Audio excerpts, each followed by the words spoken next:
The question I get asked all the time is, how am I able to work with all the different brands that I get to work with and that I absolutely love? So in today's video, I am breaking down one of the key components of how I get to work with brands and how I put together my media kit that I send to them. So stay tuned. Hey y'all, what's up and welcome back to my channel. If you guys are new, my name is Andrea and this is the place for entrepreneurs and small business owners looking to brand their business and increase their impact online. So today we are talking about media kits, okay? If you don't, or like a press kit, or yeah. So if you've never heard of a media kit or press kit, that's okay. We're gonna break it down today. And I'm gonna talk about all the different elements that I include in mine, and I will even show you guys mine. So let's hop on in. There's a lot of components of working with brands. It's figuring out which brands you want to work with. It's finding their information or having them pitch you or you pitch them, etc. And so the media kit, which is what I'm gonna walk you guys through today, is a key aspect of that, because whenever a brand either reaches out to me or I'm pitching my channel or my brand to a business or a corporation or whatever, to a brand, then I will send them my media kit. But it's also important in which the order of which you do so. You want to make sure your media kit is bomb and that it has good visuals and all these other things that we're going to go over. But having a solid media kit for when you need it is great. What I've learned within branding, within business, you want to make sure you have stuff ahead of time before somebody asks for it. So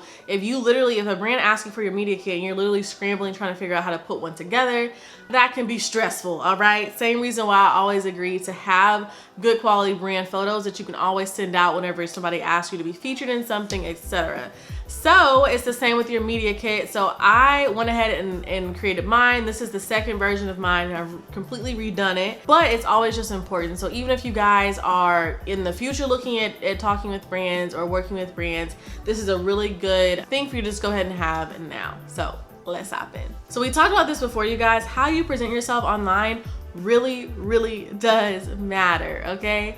If you look professional, if you look together, if you look cohesive as one brand across all these different platforms, that is what we're looking for, okay? So your media kit should be absolutely no different, okay? So you wanna be sure your media kit has really good visuals, has really good fonts that stand out with everything else across your brand that you use on Instagram posts, that you use on your website and stuff like that. And so, yes. Okay, so let's walk through it step by step. So how do I even find, do I need to design? Do I need to pay somebody to do a media kit? What am I supposed to do? What's the process of this? Well, to make it easy, you guys, I went to Etsy, and this media kit was literally like $10 that I purchased, and it is a Canva template. This is the key. Get a Canva template. And then I have Canva Pro because I use Canva all the time for all my YouTube thumbnails and stuff like that. So what you're gonna do is you're gonna go to Etsy, you're gonna find a template that you like, and then based on that, you're gonna go ahead and purchase it. And then what you're gonna do, they'll send you the link and all that stuff. Just be sure it's a Canva template, okay, and it works with Canva. You're gonna then go download it and then import it into Canva, okay? Once you're in Canva, start changing the brand colors to the colors that are your brand, okay? If you don't have brand colors and brand fonts, that's your first step, is to get solid on what those are for you and your business. That way they can look cohesive all across the board, okay? So you're gonna change all your stuff to your colors. Then you're just gonna literally simply start filling in your numbers. So it's really important within your numbers that you are going to be sure that you are highlighting the numbers that are going to highlight your brand. You're not gonna, if you have 2 followers on Twitter, then don't feature your Twitter. That's okay. You don't have to put your Twitter even on there at all. But highlight the numbers that are going to give you kind of the most boost. You know what I mean? So for me, I picked the numbers that are, of course, truthful. That's another thing. Be sure you're truthful with your numbers, you guys. With analytics nowadays, people can just go find it, and you do not want to be caught lying on your media kit. And it's also just not very tasteful. So be sure you're honest, you guys. There are brands who work with super small influencers, and then huge influencers, and people who are business owners that sometimes do influencing. So be honest with your numbers. It'll help the brand make the best decision for them, which is the goal, and best decision for you, which is also the goal as well. So be real with your numbers, but pick the numbers that are going to highlight you, okay? So another key aspect of your media kit is to be sure that you have images that you have already taken or that you will take for your media kit. having brand photos, and I talked about this in a past video, having brand photos are so important, okay? So really for my media kit, I didn't go take any new pictures for this. These are pictures that I already have kind of within my stash of pictures that I've taken before.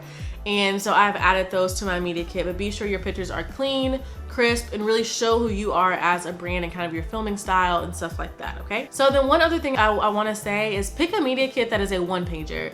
Do not have a media kit that's like 8 pages. Don't nobody have time to scroll through all that. They wanna see it quick, easy, done, okay? Think of the mind of the brand. They are busy, they get a lot of requests, stuff like that. How can you make it the easiest possible for them? That should be your goal whenever you're thinking about this, okay? So pick a one-pager. That is what I got, and I showed you guys the exact template that I got on Etsy. Okay, so you also will see on my media kit that there is pretty much an about the brand, and then there's about me as a person. So they know who, like what my brand stands for, what we do overall, and then also of course me, though they're all together, like I am like the face of my brand, but I like to have them separately based on advice I received, and it works really well. So yeah.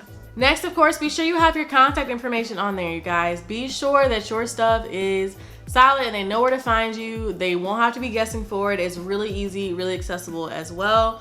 So yeah. So you guys, a big thing is just make sure your stuff looks professional. I've seen media kits that look like somebody threw it together, and I'm like, ugh. I don't know, y'all. I'm such a big aesthetic person, and whenever it comes to stuff like that, especially these big brands, they want to know that you can produce quality content if they're going to pay you for their sponsorship, which they are, okay? So they want to be sure they're going to get quality content from you, and how you present yourself online matters to all of that. If you have like a crusty media kit, your website is like kind of put together with not quality photos and stuff and not quality visuals, then that's going to reflect really poorly on your business and on your brand, okay? I know we all start somewhere. Like my first website was just, listen, it was a website. But but now that I have up-leveled, I have seen such a big difference in the brands that have reached out to me, the brands that I am working with, then also just my overall business as a whole, like how I want to be seen online, okay? So yeah, your media kit should literally mesh right on in with the rest of your visuals and the rest of your stuff within your business. Okay, so a few rules for your media kit. Never put your price on there. Don't put your price. We're gonna negotiate. And if you just go with a solid price, then sis, you can't go up or down. You know what I mean? Like no price. So I break this out of my YouTube coaching program as to why and how, and I give them templates and stuff like that. However, in this video, we're not gonna have time to do that. But I do just want to say, don't include your price. Just be sure that whenever you are pitching the brand also, that the media kit is not attached to the first email, okay? So pitch them. If they come back and they want more information in that second email, third email, then you can attach your media kit. That will never have your price on it. That is a one-page document, okay? Very important. Okay, guys, so that is how I created my media kit. Literally, it can be so simple. There's no need to hire this like super overpriced like designer to do it when you can just grab one from Etsy and design it in Canva. Another good thing that you always want to mention, or that you always want to kind of keep top of mind too, is that your numbers are going to change. So put it in a document where you can like literally change them and like tweak it as you go. So that's why I love doing it in Canva. Really easy. All I gotta do is go in and change my numbers as they get bigger. So that's pretty much it. And then because otherwise if you sent it out to be done, you would have to continue to ask them to edit it for you. So put it in a document, put it in something. I highly recommend Canva.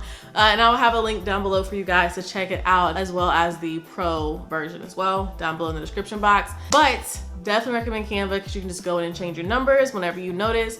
I would say I do this every month. That's a question I got as well. Like, how often do you change your numbers?